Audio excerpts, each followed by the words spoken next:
Hi, everybody. Thanks so much for being here at tonight's event. Tonight's event is called Defining Tragedy and Resilience. My name is Hannah Macready. I work for Event Magazine, and I'll be talking with Tsering, Yangzom, Lama, and Rahela, Nayebzadah tonight. For all of you that are here in person, please remember you can go purchase books through Iron Dog Books. They're just in the foyer there. So after the event, if you're interested in the books and you want to buy them, please support the authors and support your local independent booksellers as well. If you want to support Word Vancouver itself, donations can be made at wordvancouver.com. And there's also a silent auction happening on the website, so something to check out at the end of the festival as well. We would like to acknowledge that the festival takes place on the unceded ancestral homelands of the Musqueam, Squamish, and Tsleil-Waututh people. And we'd also just like to take a moment to thank our sponsors. A special thank you to SFU and the Writers Studio for giving this wonderful space and their generous support of Word Vancouver. We'd also like to thank Canada Council for the Arts, the Canada Book Fund, Canada Heritage Fund, BC Arts Council, Creative BC, City of Vancouver, and many more. For a full list of partners, you can go online, wordvancouver.com. And remember that this festival couldn't happen without the support of the sponsors, but also the public. So if you do want to make a donation, please feel free to do that after the event. So today we're going to start off with two readings. First reading is going to be from Rahela Nayebzadah. So Rahela holds a PhD in the Faculty of Education from the University of British Columbia.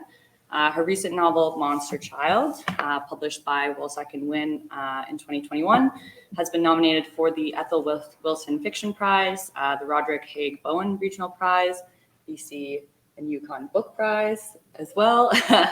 And her autobiographical novel, Jagira Ma, was based on her family's migration to Canada from Afghanistan. Thanks. Okay. So I'm going to read from chapter 1. It's told from the perspective of 13-year-old Bay, and the family is getting ready to go to a farm to slaughter an animal. So just if there's any vegetarians in the room, I apologize. Okay. You're a disease, Bay, I was occasionally told, meaning one of two things. I was contagious, contaminating others with abominable infections, or like a tree, I branched out and slowly grew on people. And though they called me a tree, a disease, especially after trying to seduce my English teacher, Mr. Harvey, my sister, Shabnam, is the monster child. She's the one who cries blood. This morning, I'm woken up by Allah. Get up, Farhad's waiting in the car, he says. I look over my shoulder to catch a glimpse of the time. It's not even 5 a.m. The birds aren't even chirping yet. Can we have breakfast first? No. Getting out of bed, I try to make as much noise as possible. If I have to wake up this early on a Macready day to see animals slaughtered for Maulad's mehmani, then so does Shabnam. I lift my torso and legs up in the air and let them fall down hard. Shabnam is still sleeping. The walls could cave in and she'd still be out cold. I wish I looked as serene when sleeping. Despite her bloody tears, Shabnam sleeps with a faint smile, mouth closed, and her hair neatly in place. I, on the other hand, sleep with my head buried in my pillow, my hair disheveled, and my mouth wide open. Some mornings, I wake up with a stiff jaw. I grab a sweater from Shabnam's dresser and head out, but first I make sure to kick the door loud and clear before dragging myself down the stairs. Maulat is on her knees, scrubbing the kitchen tiles. Why isn't she up yet? She asks Fadat, upset that Shabnam isn't behind me. She was up all night studying, Fadat says. I was up later. I even woke up with a headache. You don't see me in bed, Maulat says. Olive, however, is all set, ready to go. Dressed in a bandana, camouflage pants, vegan boots, and a shoulder bag filled with pocket knives he purchased after becoming a butcher at Farhad's Bismillah Halal market, my twat of a brother makes it no secret that he looks forward to our monthly excursions. Hunter by day, butcher by night, he tells me. You look stupid. Not as stupid as you, he says. Get moving, Fadat says, as a horn honks outside. A rusty blue car awaits us. Being the penny pincher that he is, I wouldn't be surprised if Kakafahad drives that thing into the ground. You trying to wake up the entire neighborhood? Palad says to his brother. Palad slams the passenger door shut. Salam to you too, Karim, Kakafahad says. It's not like you get along with any of your neighbors anyway. All these years, I don't think I've ever seen the two have a civil conversation. Our cousin Amir scoots to the middle of the back seat, leaving Elif and me no other choice but to sit on either side of him. Amir spills over from his own seat, spreading his legs wide open. His thigh touches mine, and I feel like puking. I squish myself against the door. Amir doesn't take after his palad. Amir is short and stocky, and his palad is tall and lean. Amir is lazy and eats more than he breathes. Karkafatad is one of the hardest working men I've ever seen. Back in his prime, he was a well-known wrestler of Palwani in Kabul. To this day, his medals and awards are polished and displayed in his home. He was known for his impeccable balance and brute force. At the end of every match, his clothes were torn to pieces. Without question, women who came to see Karkafatah twist and turn his hips from side to side wished it were their shoulders being pinned to the ground. But just because Karkafatah was handed the better frame and height, it didn't mean that the rest of him was better. His thinning hair is unkempt. He has a creased forehead and a weather-beaten face. His eyes are sunken and hidden under dark circles. Two flaring nostrils are apparent on his crooked nose. His teeth are yellow, chipped, and crooked, and his thin lips are buried under his facial hair. And he always thinks of cigarettes.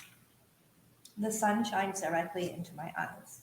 Driving to one of just two farms in all of BC that practice the Islamic methods of slaughtering, one can imagine how daunting the essence of collective sweat can be, especially when Kakafadhad refuses to roll down the windows.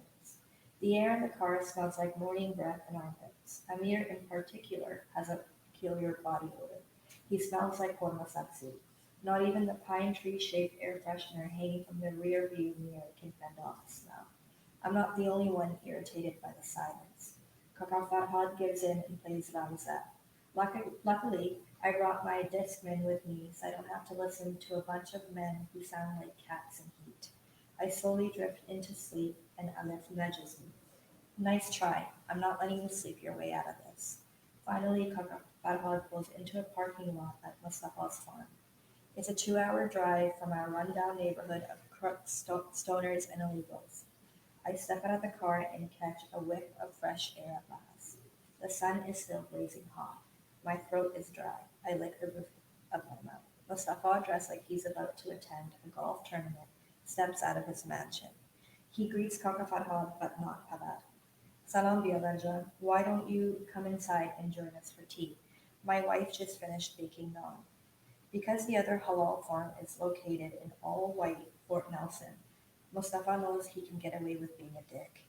Thank you, but we're pressed for time today, Kaka Farhad says. Everything is set up for you.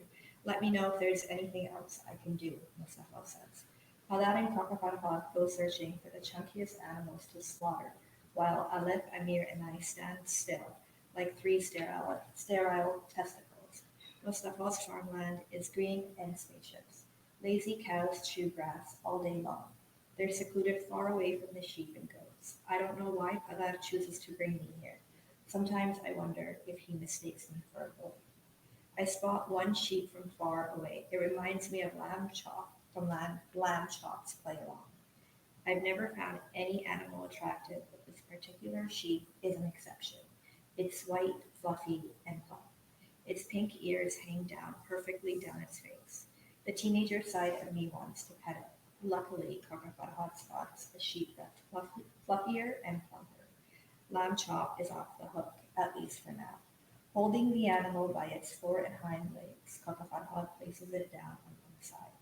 Allahu Akbar, Bismillahirrahmanirrahim, he repeats.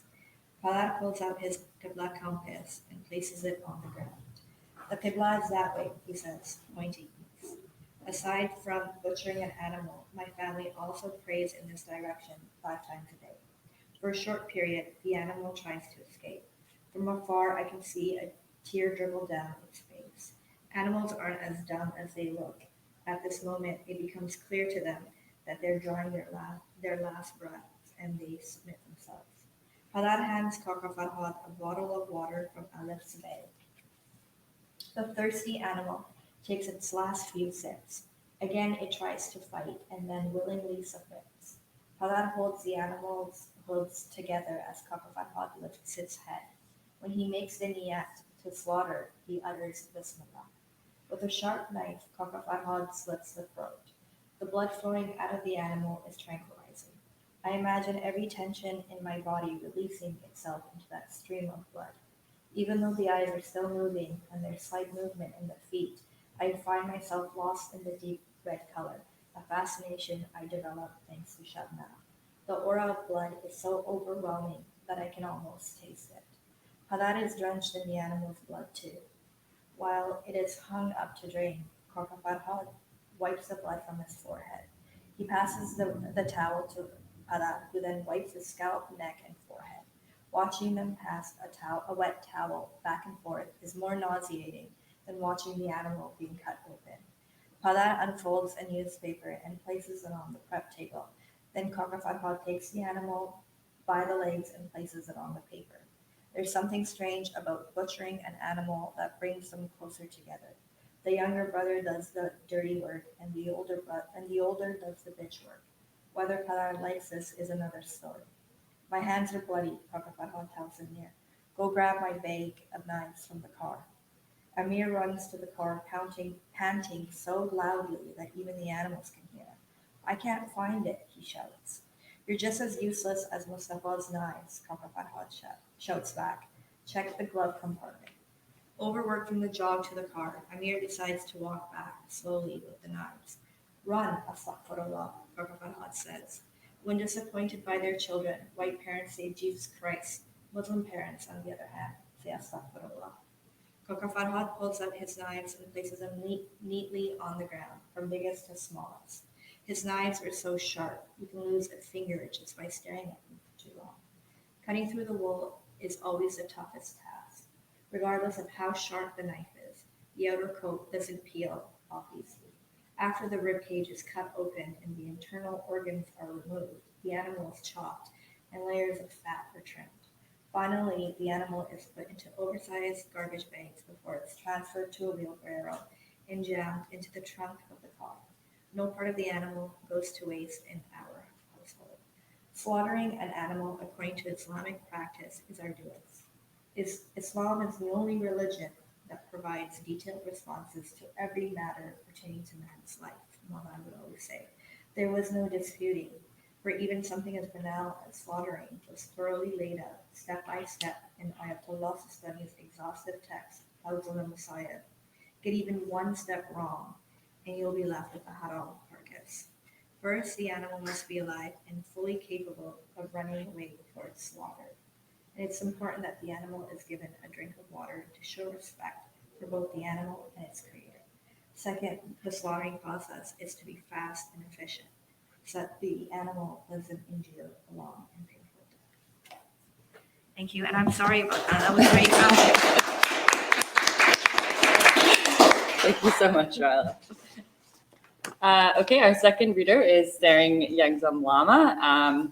Tsering's debut novel, We Measure the Earth with Our Bodies, is a New York Times Summer Reads pick and has been longlisted for the Toronto Book Award and the Center for Fiction First Novel Award, and recently the Giller Prize as well.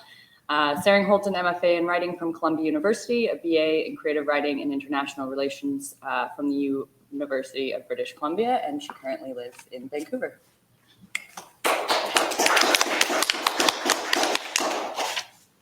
I'm also just going to read from the beginning of my book. This is in the border of Western Tibet and Nepal, spring 1960. Amma was an oracle.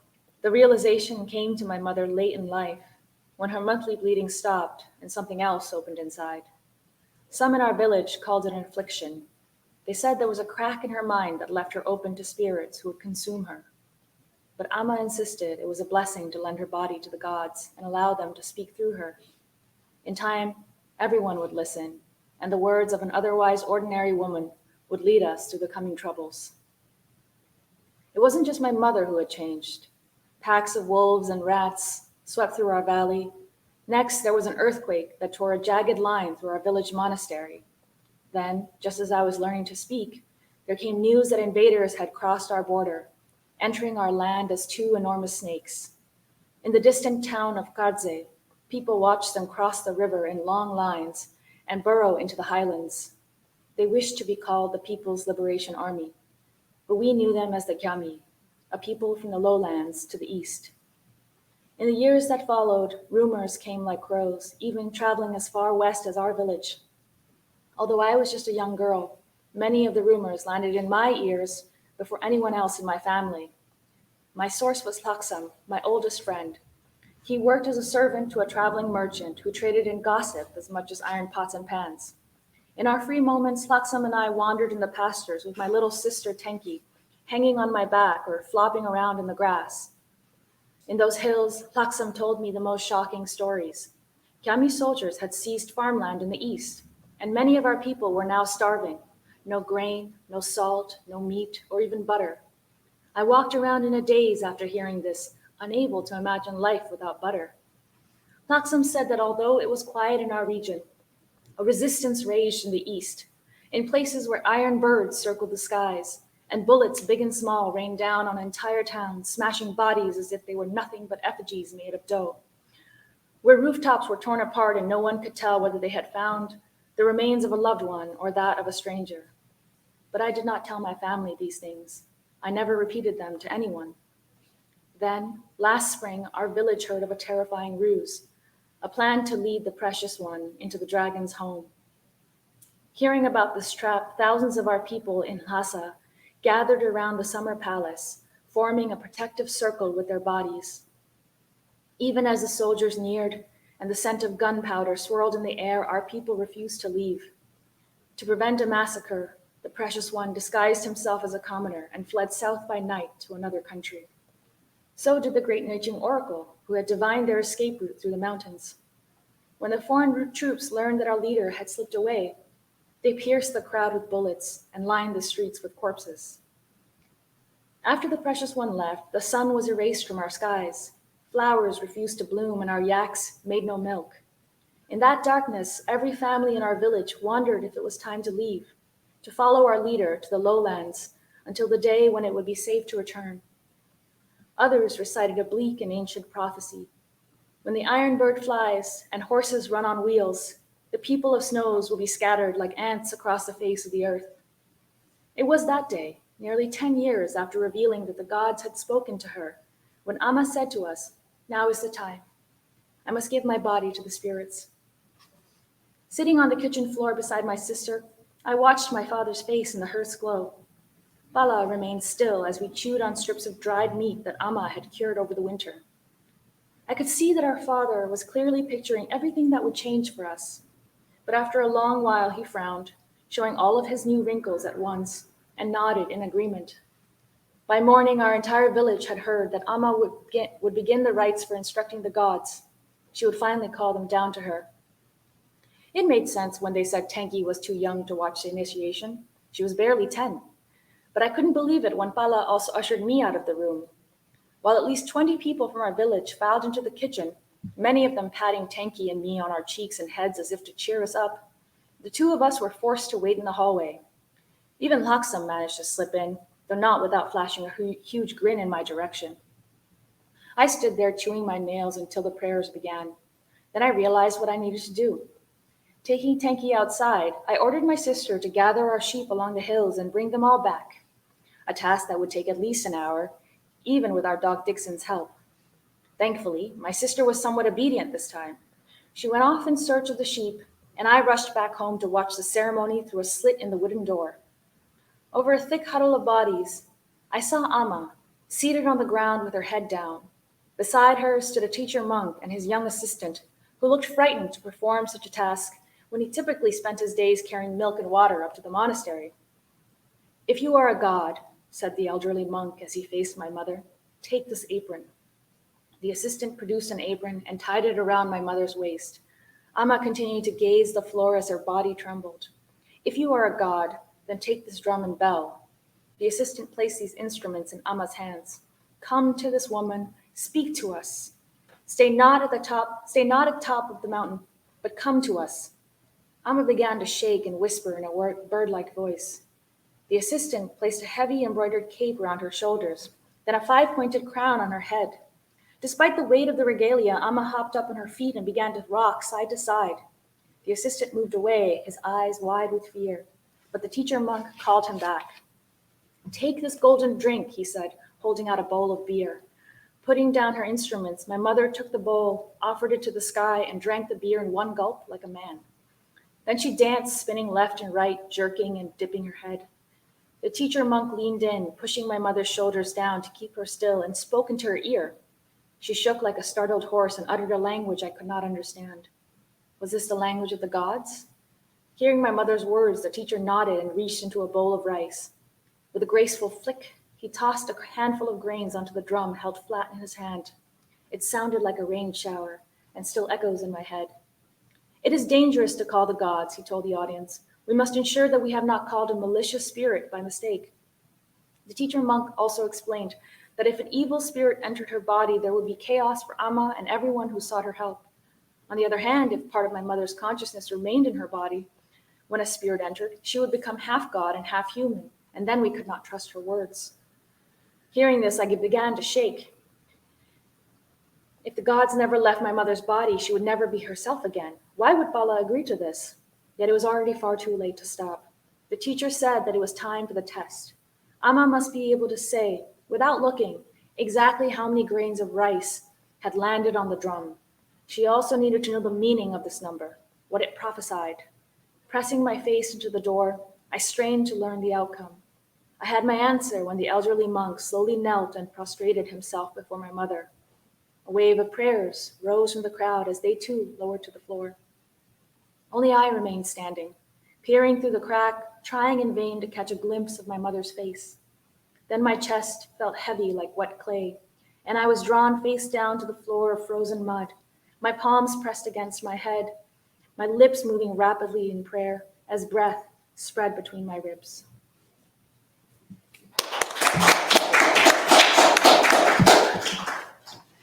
Thank you so much, both of you. Those were beautiful readings.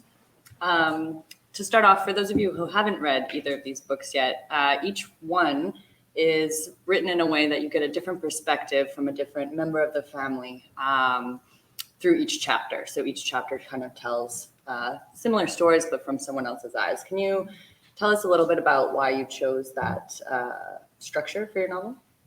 Sure. For me, okay, so Monster Child has to do with like a dysfunctional family.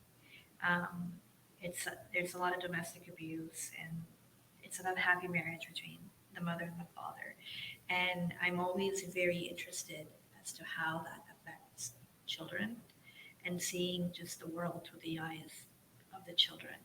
So I could have easily chosen to do it in any other point of view, but I decided to do it through the eyes of these 3 kids. And each kid is so different. And although they see themselves as monsters, they each have their own, they battle against their own, I guess, demons. They're very innocent. And I was also very influenced by the JP&E by Wei Choi. I really loved that book. And so that kind of inspired me to write from the perspective of the 3 kids. Yeah, I think similarly, just wanting to have lots of different perspectives in the book. Initially, I had the characters in mind before I had the story. Like I knew I wanted to write about a family, and I knew I wanted to write about a family that is fractured and spread across the world and begins in one place, but progressively grows more and more distant from each other. And in this diaspora, in exile, showing the different journeys they take and how they face their fates. So I knew I wanted to have multiple voices. But also like more deeply, I guess, structurally, it was important for me to show their relationship with each other and to not have any character be more important than any other character. And so having this sort of chorus of characters allowed me to show, one character's perspective in this very specific way, and then contrast it with another character's perspective. And then the gulf between the two and the silences between the two are also part of the story. Yeah, I think another thing we get to see in both of your books is like the effect of displacement trauma through generations and time and place. So you really get a sense of, even though, the children in your book didn't flee Afghanistan, and the daughter in your book, just grew up in a refugee camp, you kind of get to see how it impacts them through their parents' experiences. And Tsering, you brought up silence, which is a really interesting thing that happens in both of your books. The parents are not able to talk to their children about the things they experienced, and that silence ends up being its own weight. Can you expand on that a little more? Why it was important to kind of show that? Yeah, and I don't take silence as a purely negative thing. And I think there's a lot of weight in speaking about trauma or the past or stories. Like, and obviously we're both writers, so we believe in the power of speech and articulating these stories. But I think that sometimes the silence is an act of love. Sometimes the silence is a liberating, it's a hope to liberate the next generation, or hope to somehow clear the path for the next generation. So I see the ways in which silence can be both. It can cause more problems in a sense, because if you don't speak it, then the next generation, that's an absence that is also very, very present. But I can also understand that some things, people prefer not to utter them, because I guess in a pragmatic sense, you're talking about a bunch of refugees who want to get on with their lives and, and don't want to sit around, rehashing the past all the time, because what's back there? For some, it's like terribly dark. So I see it both ways, I guess. So the silence that in Monster Child is kind of different. It's not so much about like displacement or what the parents, what they went through and what they left behind. It's more about what happened to 13-year-old Bay. So 13-year-old Bay gets sexually assaulted by her cousin, Amir. And Amir isn't just her cousin, but he's also a very important figure in their community. He's very religious, and he's hoping to one day grow up and become a shaykh. So he's very respected, and his family's respected. And so when she gets sexually assaulted, Bay is the type of character that if you got to know her, one would think that there's no way something like this would happen to a girl, because she's so strong. She's very strong-minded, like she's constantly cursing. She's like a tomboy. She likes to follow her brother's, path and just do like really awful, terrible, mean things as a 13-year-old. So that every time she wants to speak, something comes up in the family where she can't talk about it. And there's also she herself, she feels like a sense of shame. Like, how is this, like, how did I let this happen to me? And like, out of all the people, me. So silence works in that way. And also just there's a lot of, I guess, the mistreatment of Hazara. That was a big concept in my book too, and how, Kabulis mistreat the Hazara community in Afghanistan. Like that I also wanted to explore. Just things that aren't really things that are frowned upon in my culture, and maybe religion too. So that's how silence works in Monster Child, I think, more than the parents. It focuses more on the kids and what they go through. Thank you. On the topic of, exploring things that are difficult in your culture, was there any trepidation about how your novels might be taken by people back home, people in your communities here? Yeah. So, so first of all, whenever you write about any community, right? Even you tend to represent the entire community. That's just how it works. And I never want to be seen as that kind of a person, but I know what I'm getting myself into. So working carefully with Afghan voices is so important as an Afghan myself. But any person who reads this, even my family or people who just briefly know me, they know there's a lot of truth in it, and there's a lot. I put myself in every character, and some of the stuff that happens is true. I don't like to get into the details, but this is me and my family and my community. I can say that. In the beginning, I had a hard time saying that, but now it's out. People know. People know that I'm talking about my family and stuff. So it was very challenging, but I mentioned this actually earlier that once you reach a certain age, you just don't care. And if I would have written this in my early 20s, I would have probably been scared. But I'm now 36, and so I'm now more courageous, and I find it very liberating and very free to write. And I think if anyone's going to write it, it has to be me. And I think my family, they're not surprised. They know me, and they just know, like in all my books, that they have that sense of, oh my God, what is she up to? But I just think it's an exciting journey for me.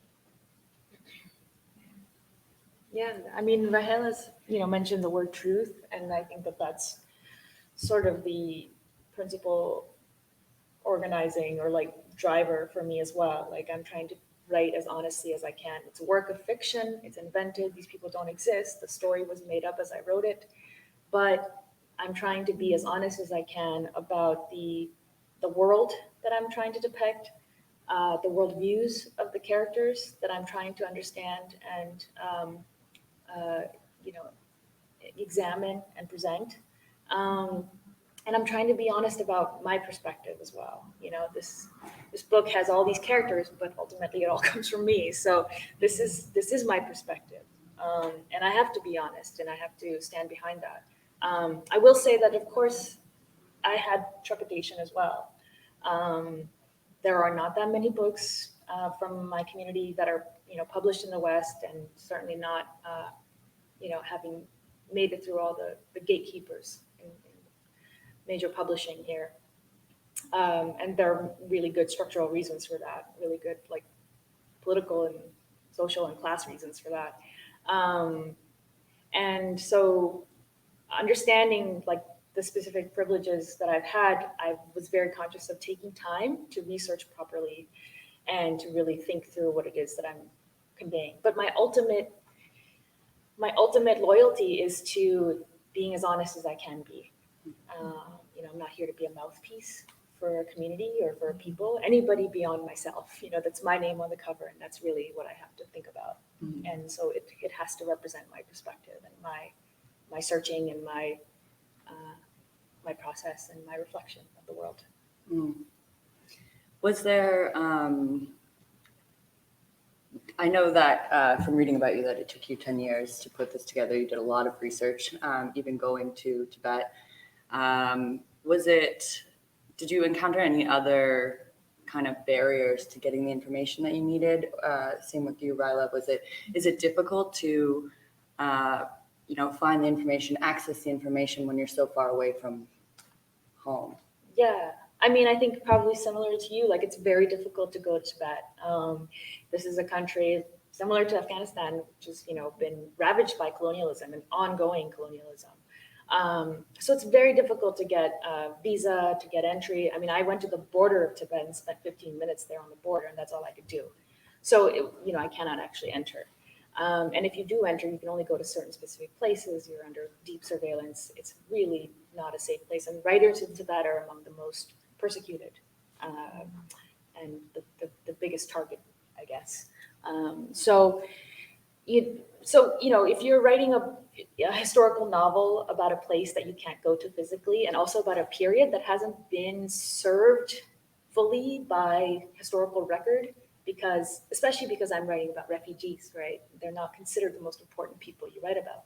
So I had to do historical research through, I guess, a very careful process of one, oral history, like interviews, reading transcripts of interviews with refugees in refugee camps, talking about their early days.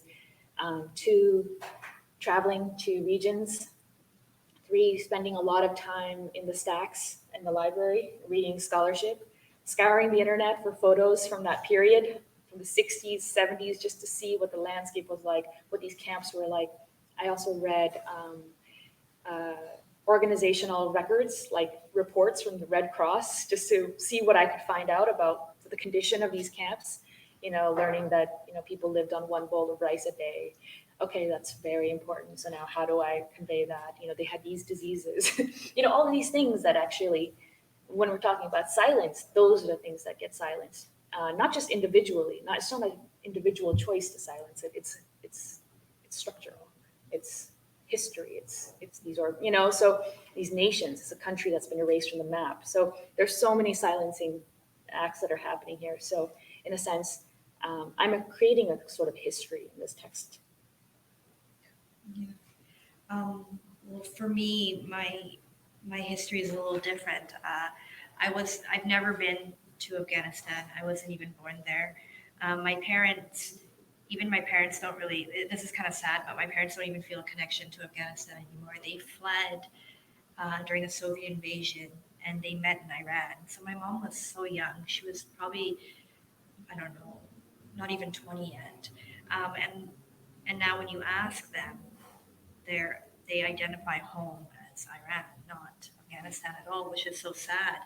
But me, I've always had this connection with Afghanistan because that's just my people. But then, when you grow up and you kind of become, with 9/11 and everything, you kind of become ashamed, and then you kind of silence that too. You don't want people to know you're from Afghanistan, but then you don't want people to know you're from Iran because I don't identify as Iranian. And if you know anything about the history of Iran, Afghans are very mistreated in Iran.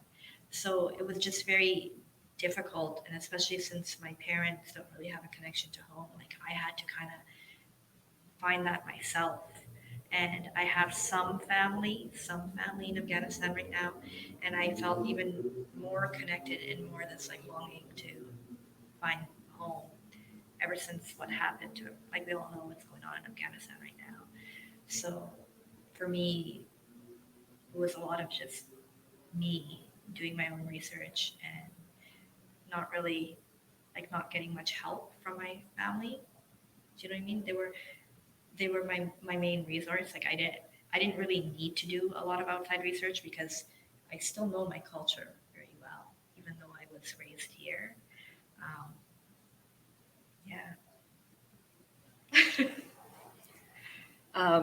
Both of you have kind of mentioned, like the conflict in Afghanistan and Tibet. How does that conflict, you have a lot of pride being from, for your home country, but how does that conflict change that feeling or influence the way that you want to write about it? Well, the conflict that's going on in Afghanistan right now, I don't know.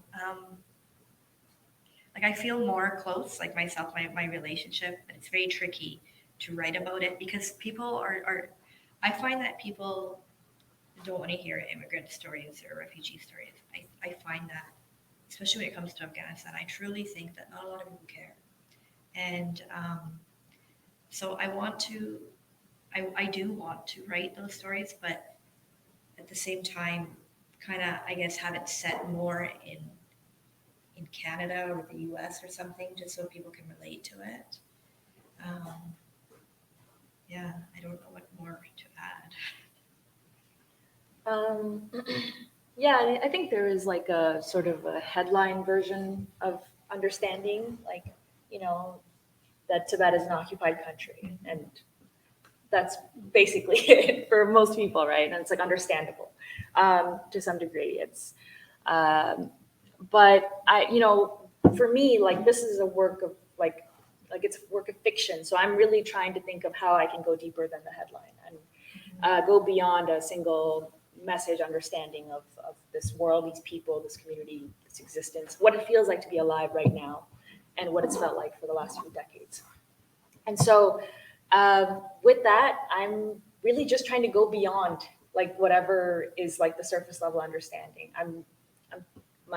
My driving thing there is to think about the characters and just to render them as fully and as most alive as I can. And hopefully that will give readers a deeper entry into that experience.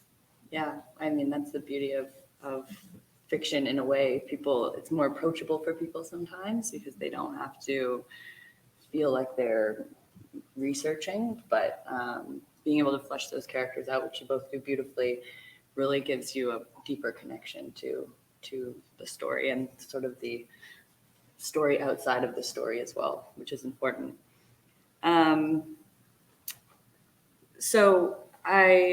In both of your books, we kind of see, in Tsering's book, we get to see people as they're fleeing Tibet.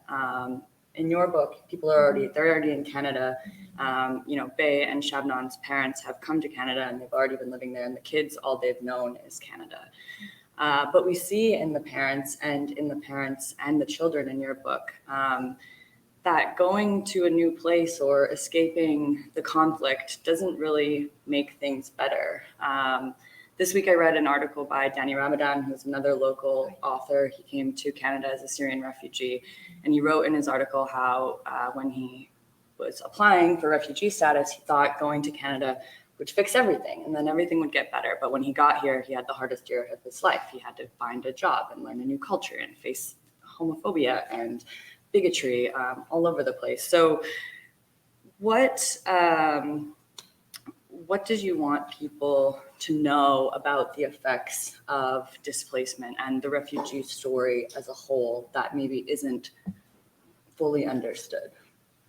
Okay. I know that article you're talking about from Danny Ramadan. I actually read that one too. Yeah. It's actually in Monster Child, I think. So Aleph and Bay are born in Canada, so they feel Canadian. And as much as their parents try to like push the culture on them, they try to fight back. I think they don't really connect so much to their culture, and I don't think they really realize that displacement until their family opens up a restaurant called the Afghan Nomad. And when they open that, they're met with a lot of like hate, and people are kind of like, oh, they come in and they just want to order, like the typical food, and they're kind of like taken aback by having to take their shoes off. And then one day there's the message graffitied on the outside of the restaurant saying "Go home." I think that's when they first kind of realize it, and also their mother wears a hijab, so there's also that. But other than that, I think the characters really want to embrace being Canadian. I think the only character that's actually really affected by it is maybe Aleph, just because he's like the only son. He's got a lot of pressure as to what's going to happen with the restaurant, if anything happens to his parents and his sisters, because he's the only son in the family. And actually, something that is very interesting is that entire section of the restaurant that's actually based on my own life story. Like my family, we opened an Afghan restaurant on Main Street. It was called the Silk Road Cafe. Now it's East is East in Chai. I don't know if some of you have heard of it. And when we opened it, my dad tried so hard to make it just be like an Afghani restaurant, and believe it or not, but a lot of the customers, they weren't very impressed, and like we did stick out like a sore thumb. We honestly did, and we did face a lot of racism. So that part of the story, I guess, means a lot to me because it's very true.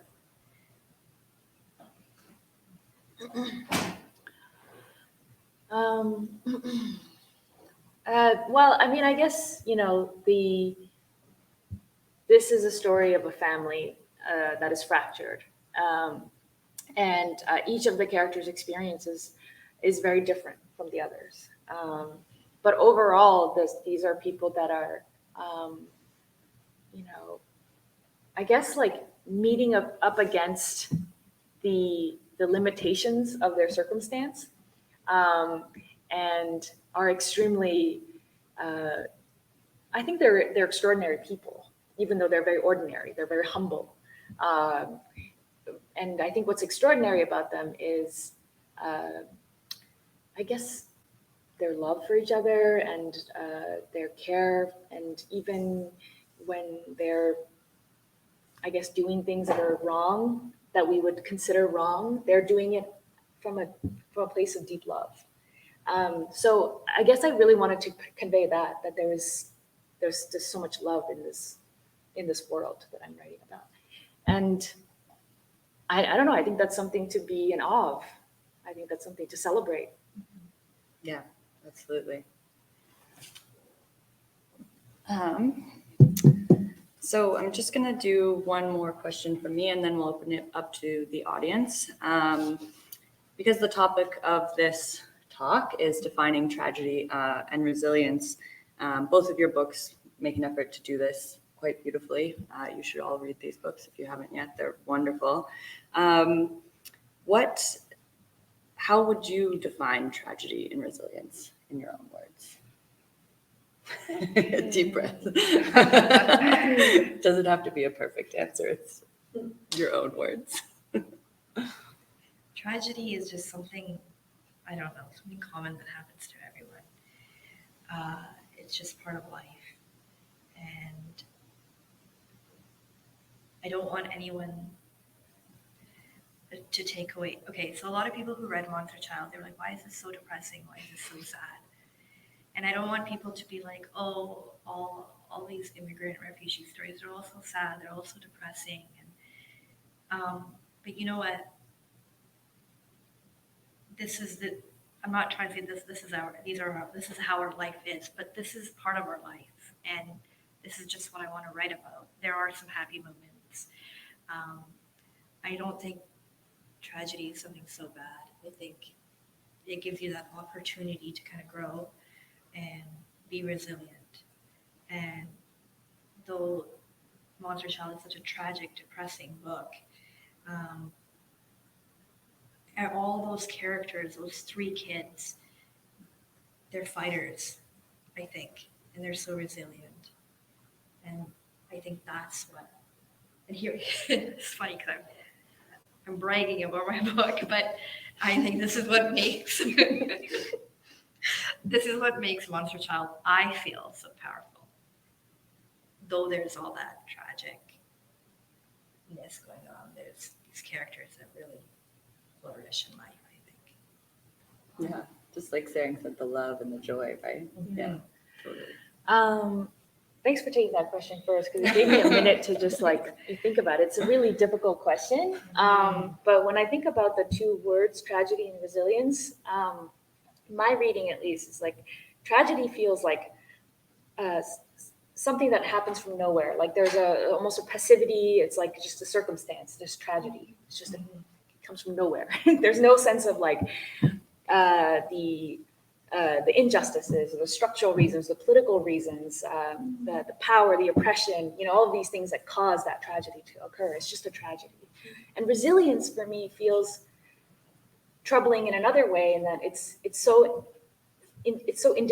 about the individual and their resilience, whether they have the resources or not, to face up to this tragedy that comes from nowhere, comes from somewhere, who knows? So I don't know. Those two things, I think there's something very interesting there that also could be dug into a little bit more, because there is a sense in which also the language around trauma, I don't really identify too deeply with that either.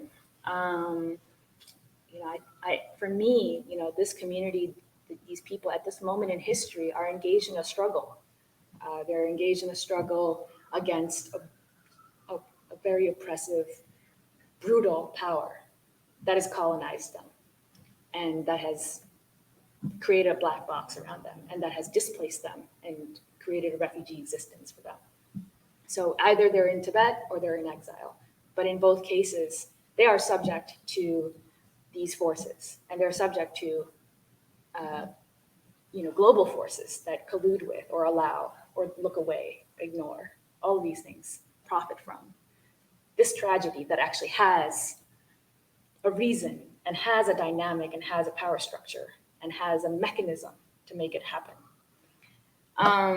But Tibetan people in this space are incredible, I think, because against this incredible cruelty, callousness, oppression, Tibetan people have responded with love. I think that's incredible. And I think that's the struggle. The struggle is to show that this is the path. This matters. This is how we do it. Whether the other side sees it or not, I don't know. But that's been our journey. That's been our struggle. Yeah, it seems to me like the ultimate resilience is taking the high road even when nobody else gives you a break. Awesome. Yeah, I'd love to open it up to the audience if you have any questions for Rahela or Tsering. Yeah. So, one or two things that Tibet and Afghanistan share in common is that they're both mountainous and they don't have any access to the sea. So I just like to ask if those two geographic details play any role, if you wrote or not, and so if they do play a role, in what ways? So just for the live stream, so he asked, he said that Tibet and Afghanistan are both mountainous and close to the sea, and how did the geography take a role in what they've written? Yeah, the landscape is very important in my book. The remoteness of the place, the sheer beauty of the land, it's just like, it's profoundly beautiful. And that's a deep part of the connection that the characters have with that homeland that was ripped away from them. And so I take a lot of time in my book describing that landscape, which I briefly glimpsed, but a lot of it is, based off of other research. And so the land is very important. The land, not just as a physical or geographic place, but also what it's imbued with. And yes, it is landlocked, and that does come up in the book, but mostly because it's surrounded by mountains, and that the mountains are very important for these characters because the mountains are often sites of like spiritual significance for the characters. So I wanted to convey like how important land is for these people, for this community. That home is not purely just a theoretical thing that can just be conjured, you can't just stay, and say, this is my home. There is a significance and an importance to the land that resides in culture and identity and history and memory for these characters. For me, like geography of Afghanistan, not so much. More about like the nostalgia from the family and like the stories and the culture that is more present in Monster Child. Anyone else? Questions? Yeah. So yeah, I got a question for both of you. And whether it's monsters or oracles, I'm curious about the role of magic and supernatural in your creative process. So for the live stream, he asked what the role of magic is in the creative process. Okay, I can go. So Monster Child, there's this one character named Shabnam, and she cries blood. And it's not just a few drops. It's like she could flood her entire surroundings. So that part, I guess there's some elements of fantasy, magic, realism, fatalism, whatever you want to call it. It's in there. And so that part was kind of hard to write. I know this wasn't your question, but it was kind of hard to write that in Monster Child. Is because how do you write a story about a girl who cries so much blood and make it realistic, kind of, and get your characters to relate to it, like how, and the whole concept of the monster. I've always been very fascinated with what makes a monster and what doesn't make a monster and who we define as monsters. And in Monster Child, the three children, they all think they're monsters, but they're not. They're all really good kids. And every character, the more you read into it, every character in Monster Child is a monster. They're fighting their own struggles. I really like your question. Thank you. It's pretty essential to my story, to the book, because I'm talking about a belief system or a worldview that has been almost that was like directly targeted by a communist regime that overtook it and declared these indigenous beliefs to be barbaric and backward and superstitious. And I feel like that's like the story of a lot of colonization that's happened here and elsewhere. And I wanted to write from the perspective of these belief systems being legitimate and also how they face, when they have to leave the homeland, how do they survive and how do they get challenged and what are the individual effects on these individuals? Like, how do these characters who can no longer have access to these gods or have access to these rituals that are ancient and deeply meaningful, well then where are they oriented? How are they able to survive? And I think that is a displacement that is not just physical, that is spiritual displacement.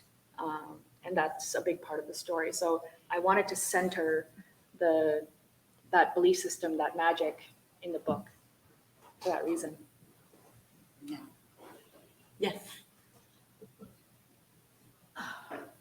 I'm so glad I came to this session. You guys have just completely taken my heart. And Yangzom for the second time. Sorry, you see also. This displacement that you're referring to, I actually tried to read a sort of do displacement in reverse. I circled not Kailash, but found that I couldn't resonate in that deep way to what the people around me. I could see this river of people, and they were feeling the depth of something I could not. Although I had the deepest respect, it was it's in the blood or in the collective. Yeah. So yeah, I know, thank you. So Mount Kailash is a holy mountain in Western Tibet that's not just holy for Tibetan Buddhists, but also Hindus, Jains. So like 1 billion people, basically a lot of people consider that to be like the navel of the universe. It's this mountain that's almost a perfect cone and you cannot climb. And it has this scar down the road, down the entire hill. Anyways, it's a very, very ancient and important site of pilgrimage. I've been thinking about that too, because I often think about my connection to Canada and I'm like, do I feel connected to this land? And how could I feel connected to this land? And I think that so much of that, I don't know about blood, but I think so much of that has to do with like how much time you spent there and what it's meant to you and the work you do to connect to it, but also like the circumstances that allow you to connect to it or not, So my experience coming here was as a young child, as an immigrant, and I honestly didn't spend a lot of time, in the hills or in the forests, like deeply connecting with nature or the beauty of this landscape. I was in school and then I was helping my mom and doing a part-time job and just kind of getting on with it and trying to figure out, how to be a good student here. And that's a very privileged position, obviously, because many immigrants come here and right away are working 2 jobs. And so how do they connect with this land? How do they find that time to, understand this place and, deeply appreciate its beauty, and it's also appreciate its brutality and its history and its meaning to the community that has resided here for hundreds, if not thousands of years. And that takes work, that takes privilege, that takes time, that takes so many things, right? Access in all kinds of ways. And so I think it is about labor. I think it's about circumstance, but I don't think it's in the blood. I think it's something. Literally Yeah. metaphor.